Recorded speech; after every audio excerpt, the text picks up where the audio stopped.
À 3h15 du matin, dans le détroit d'Ormuz, un groupe d'embarcations rapides iraniennes surgit soudainement entre les navires civils et fonça droit sur le convoi américain. Le système de défense rapproché du USS Mason se trouvait hors de sa zone de tir sécurisée. Le radar de combat commença à être submergé de faux contacts, tandis que des drones bon marché apparaissaient au ras de la surface de l'eau. Et dans ce chaos total, personne ne pouvait déterminer avec certitude quel navire chargé d'explosifs se dirigeait directement vers le convoi américain. En l'espace de quelques minutes à peine, l'ensemble du champ de bataille commença à basculer dans une spirale incontrôlable. Le USS Mason et le USS Truxtun maintenaient une formation d'escorte autour d'un convoi de pétroliers civils progressant dans un couloir maritime étroit. Le radar Spy-1 commença à détecter des signaux de surface sporadiques émergeant parmi le bruit de fond généré par l'activité des pêcheurs le long de la côte iranienne. Ce qui ressemblait d'abord à des mouvements désordonnés prit rapidement la forme de groupes coordonnés d'embarcations rapides d'attaque approchant depuis 3 directions différentes, de face, dans le sillage des navires civils et en effectuant des cercles au-delà de l'horizon radar à proximité des îles. Les forces iraniennes exploitaient la densité saturée des signaux électroniques pour se fondre parmi les transpondeurs civils. Simultanément, de petits drones quadricoptères commencèrent à voler au ras de la surface de l'eau, brouillant l'intégralité de l'image radar et contraignant le système Aegis à trier des centaines de faux signaux. À 3h22, le USS Mason passa en état de combat. Le système de défense rapproché pista les menaces volant à basse altitude, mais sa capacité de tir se trouvait sévèrement limitée par la proximité des navires civils. Le convoi commença à ajuster sa vitesse et ses distances, mais chaque manœuvre poussait involontairement la formation toujours plus près de la côte iranienne. Les unités d'escorte mettaient continuellement à jour les positions et les risques de collision. En quelques minutes, l'image tactique devint chaotique et quasiment impossible à interpréter. L'identification des cibles devint peu fiable et la distinction entre navires civils et forces d'attaque disparut totalement. Le commandant de l'escorte comprit alors qu'il s'agissait d'une tentative délibérée d'entraîner le convoi dans une zone de mise à mort préparée à l'avance le long de la côte, où des systèmes de défense terrestre attendaient en embuscade. Le champ de bataille dans le détroit d'Ormuz commença à évoluer du chaos vers une réponse coordonnée. Au-dessus du golfe d'Oman, un MQ-9 Reaper entreprit d'intégrer les signaux radars dispersés, les données infrarouges et les images satellitaires en une image unifiée du champ de bataille pour le USS Mason et le USS Truxtun. À 3h25, sur le pont du USS Mason, un MH-60 Seahawk décolla dans la nuit et descendit immédiatement pour raser les vagues. L'hélicoptère volait suffisamment bas pour éviter la majeure partie des radars côtiers iraniens, tandis que son système FLIR scrutait en permanence les signatures thermiques parmi les navires civils. Quelques secondes plus tard, une embarcation rapide d'attaque rompit soudainement sa formation et accéléra vers le flanc extérieur du convoi. Le Seahawk verrouilla immédiatement sa cible et tira un missile Hellfire qui déchira la nuit, transformant l'embarcation en une gigantesque boule de feu sur la mer d'encre noire. Quelques instants après, le Seahawk se repositionna sur une deuxième cible. À l'intérieur du USS Mason, l'écran tactique se stabilisa pour la première fois depuis le début de l'engagement. Les officiers en poste crurent que l'essaim commençait à ralentir, mais l'Iran s'adapta presque immédiatement. Au lieu de charger en masse compacte, l'essaim se fractionna sans crier gare en dizaines de groupes indépendants se déplaçant entre les navires civils. Certaines embarcations virèrent à bâbord, d'autres disparurent derrière des navires marchands ou simulèrent une retraite, forçant le Seahawk à constamment réacquérir ses cibles plutôt que de maintenir un rythme d'attaque continu. De nombreuses embarcations iraniennes dérivèrent délibérément vers la route projetée du convoi, poussant silencieusement les pétroliers toujours plus près de la côte iranienne à chaque manœuvre. À l'intérieur du centre d'information de combat du USS Mason, les analystes comprirent enfin l'objectif véritable derrière cette tactique d'essaim. Il ne s'agissait plus d'un simple acte de harcèlement. L'Iran utilisait la vitesse, la déception et la couverture civile pour attirer l'ensemble des forces d'escorte américaines dans une zone de mise à mort côtière préparée à l'avance, équipée de missiles anti-navires, de systèmes de guerre électroniques et d'unités MANPADS dissimulées en embuscade. À 3h32, la ligne de défense extérieure commença à s'effondrer. Après plusieurs minutes de pistage continu, le MH-60 Seahawk poursuivait toujours les embarcations rapides au-delà du périmètre défensif du convoi, tandis que le USS Mason luttait pour empêcher la formation civile de se désintégrer. Au-dessus, le MQ-9 Reaper continuait de transmettre les données de mouvement au réseau de combat américain. Puis l'Iran activa la phase suivante du piège. Le long de la côte, de multiples systèmes de guerre électronique montèrent en puissance presque simultanément. À l'intérieur du centre d'information de combat du USS Mason, les écrans tactiques commencèrent à se remplir de contacts fantômes se déplaçant à des vitesses anormales. Les traces radars se superposaient, des bateaux de pêche civils apparaissaient occasionnellement comme des embarcations d'attaque à grande vitesse, tandis que certaines embarcations rapides réelles disparaissaient complètement dans les interférences.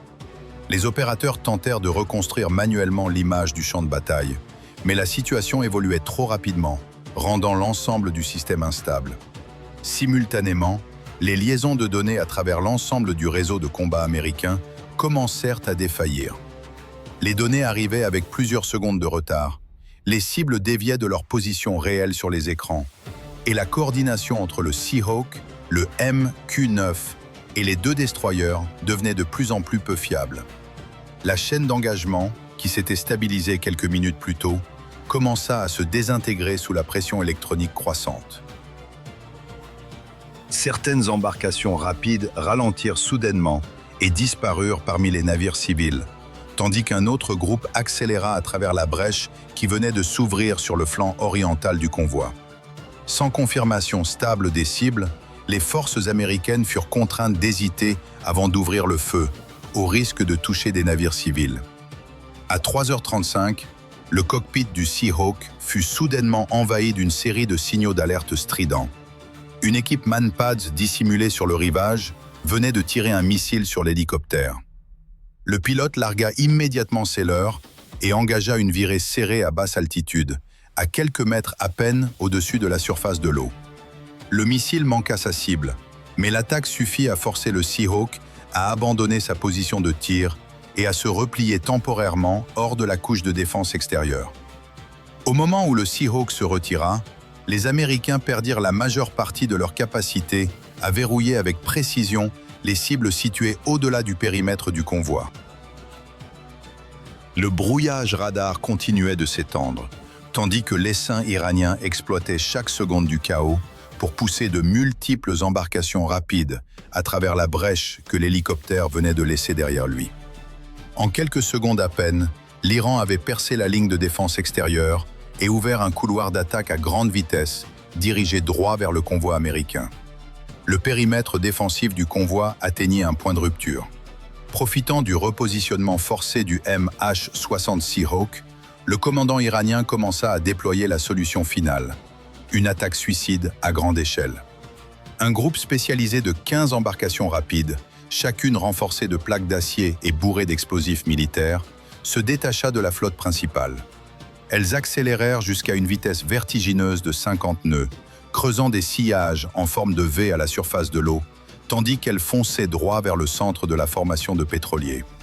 Sur la passerelle de l'USS Mason, la situation de combat vira au cauchemar.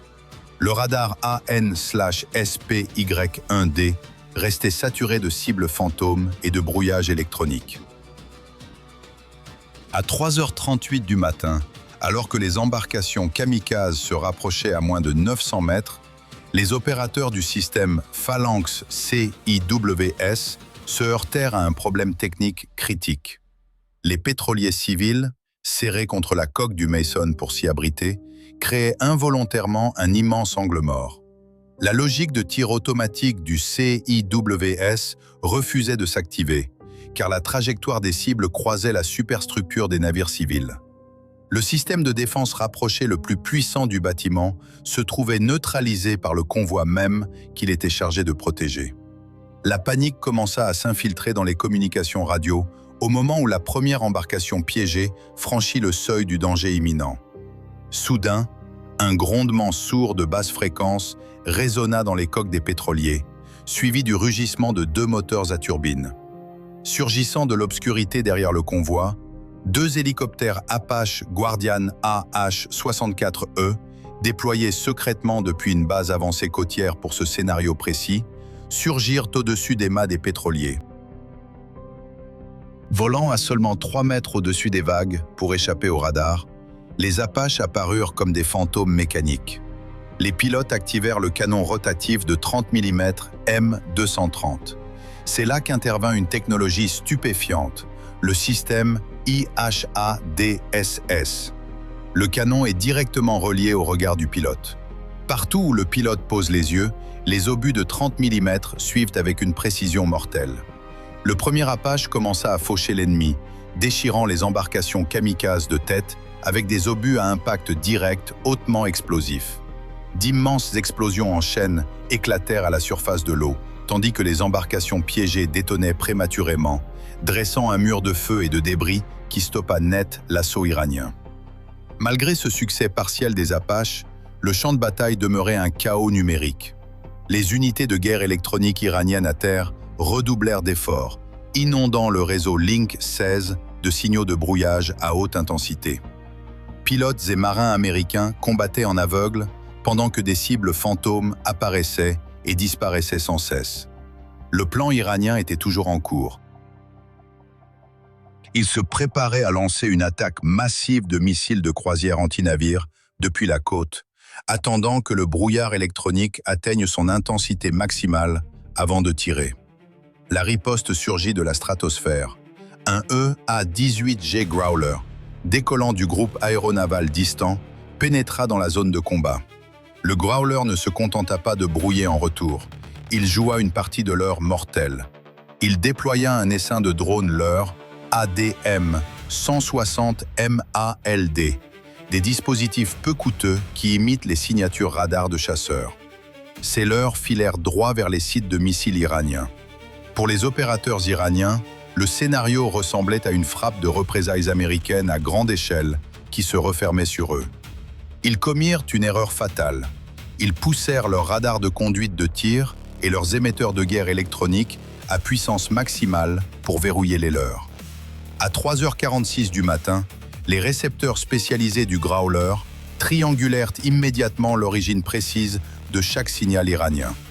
Ces données haute résolution furent transmises au système Aegis. Le brouillard numérique se dissipa. Les cibles fantômes disparurent des écrans du Mason, remplacés par des pistes vérifiées sur les embarcations restantes de la flottille. Le réseau Link 16 se stabilisa, intégrant le MQ-9 Reaper, le Seahawk, les Apaches et le Mason en une chaîne d'engagement unifiée. Les positions côtières exposées et neutralisées par l'attaque électronique chirurgicale du Growler, la menace des missiles côtiers fut supprimée avant même qu'Iran puisse tirer. Les hélicoptères Apache interceptèrent les cibles qui avaient pénétré dans la zone de danger autour du convoi, tandis que les Seahawks retournèrent au périmètre extérieur pour traquer les vedettes rapides en fuite. Les chasseurs étaient officiellement devenus les proies, et la flottille n'avait plus nulle part où fuir. Dès que le Growler eut dissipé le brouillard électronique, la chaîne d'engagement multidomaines américaine reprit aussitôt son rythme offensif fulgurant. N'étant plus aveuglés, les systèmes de combat fonctionnèrent comme un ensemble unifié. Le MQ-9 Reaper fournissait des points de navigation précis aux hélicoptères Apache, tandis que le MH-60 Seahawk utilisait son radar multimode pour hiérarchiser les cibles. Une dernière embarcation kamikaze fonça droit vers la poupe du pétrolier de tête. Avant qu'elle puisse s'approcher, le canon rotatif de 30 mm de l'Apache perça la coque de l'embarcation, immédiatement suivi d'un missile Hellfire tiré par le Seahawk qui transforma la seconde embarcation en un immense pilier de feu. À 3h51 du matin, l'essaim commença à se disperser, mais les forces américaines n'en avaient pas terminé.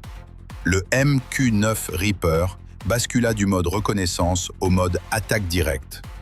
Depuis une altitude de 7600 mètres, il verrouilla le centre de commandement et de contrôle iranien, dissimulé dans un bunker côtier. Tandis que le Growler paralysait complètement les communications du bunker, le Reaper tira son dernier missile Hellfire.